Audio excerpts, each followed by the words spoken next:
இந்த காருண்யம், இந்த தயவு, இந்த ஃபேவர் நம்முடைய வாழ்க்கையில் இருந்துட்டே இருக்கணும்னா உங்களுக்குள்ள ஒன்று இருக்கணும், கன்சிஸ்டன்ட் எக்ஸ்பெக்டேஷன் இருக்கணும். ஆமென். ஒரு டெக்கேடை தாண்டிட்டோம், அடுத்த டெக்கேட்ல வந்துட்டோம். ஆமென். அடுத்த 10 வருஷத்துல பிரவேசிக்கிறோம். இன்னைக்கு உங்களுக்கு சொல்றேன், காருண்யத்தின் அசைவுகள் இருக்கணும்னா உங்கள் நம்பிக்கை வீண் போகாது அப்படின்னு பைபிள் சொல்லுது. ஆமென். நிச்சயமாகவே முடிவுண்டு. அந்த நம்பிக்கை என்பதற்கு இங்கிலீஷ்ல உங்க எக்ஸ்பெக்டேஷன் கட் ஷார்ட் ஆகாது. ஆமென்.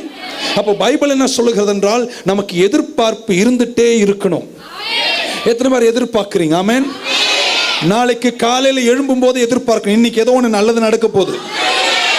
எழுந்தோடனே ஒரு கொட்டாய் விட்டு என்ன நாளோ அப்படின்னு சொல்றதை விட 1000 துன்பங்களுக்கு நடுவே இன்னைக்கு கர்த்தர் ஏதோ ஒன்று செய்ய போறார். சங்கீதக்காரன் தாவீது சொன்னான், காலையில் உம்முடைய கிருபையையும் இரவினில் உம்முடைய சத்தியத்தையும் பாடுவேனார். காலையில நான் எழுந்து கண்ணை திறந்த உடனே கிருபைன்னுவேன். ஆமென். இன்னைக்கு உம்முடைய தயவு எனக்கு வேணும். ராத்திரியில நான் சொல்லுவேன், கர்த்தர் என்னை நடத்தினாரு, அவர் உண்மையுள்ளவராய் இருக்கிறார். காலையில் கிருபையும் இரவினில் உம்முடைய சத்தியத்தையும் நான் பாடுவேன். ஆமென். கன்சிஸ்டன்ட் எக்ஸ்பெக்டேஷன் உங்களுக்குள் இருப்பதாக. சாதிச்ச மாதிரி யாரும் சர்ச்சில் உட்காராதீங்க. பக்கத்தில் ஒருத்தரை தட்டி சொல்லலாம், எதுவுமே சாதிக்கலன்னு சொல்லி. சிலர் ஏன் தெரியுமா முன்னேறதில்லை, முடிச்சிட்ட மாதிரி ஒரு ஃபீலிங்.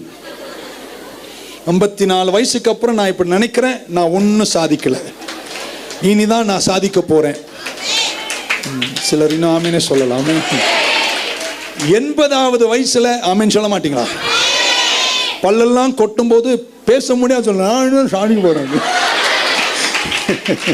அடியே தூங்கி எப்போ வருவீர், நான் போகிறேன் அப்படின்னு இருக்காதீங்க. கன்சிஸ்டன்ட் எக்ஸ்பெக்டேஷன், அனுதினமும் கர்த்தர் செய்வார். எக்ஸ்பெக்ட் பண்ணாதான் எக்ஸ்பீரியன்ஸ் பண்ண முடியும். எக்ஸ்பீரியன்ஸ் பண்ண நீங்க எக்ஸ்பெக்ட் பண்ணணும்.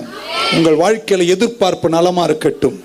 1000 துன்பங்கள் இருக்கும்போது துன்பங்களுக்கு மேல தலை உயர்த்தி சொல்லுங்க, இதிலும் கர்த்தர் என்னை கைவிட மாட்டார், நான் அடுத்த அளவுல சுதந்திரிப்பேன். ஆமென் சொல்ல மாட்டீங்களா? நீங்கள் பூத்து குலுங்குவீர்கள். ஒவ்வொரு நாளும் வெற்றி நாளாய் மாறுவதாக. உங்க குடும்பத்தை பார்த்து இப்படி சொல்றேன், 365 நாளும் நீங்க சந்தோஷமா இருக்கணும்.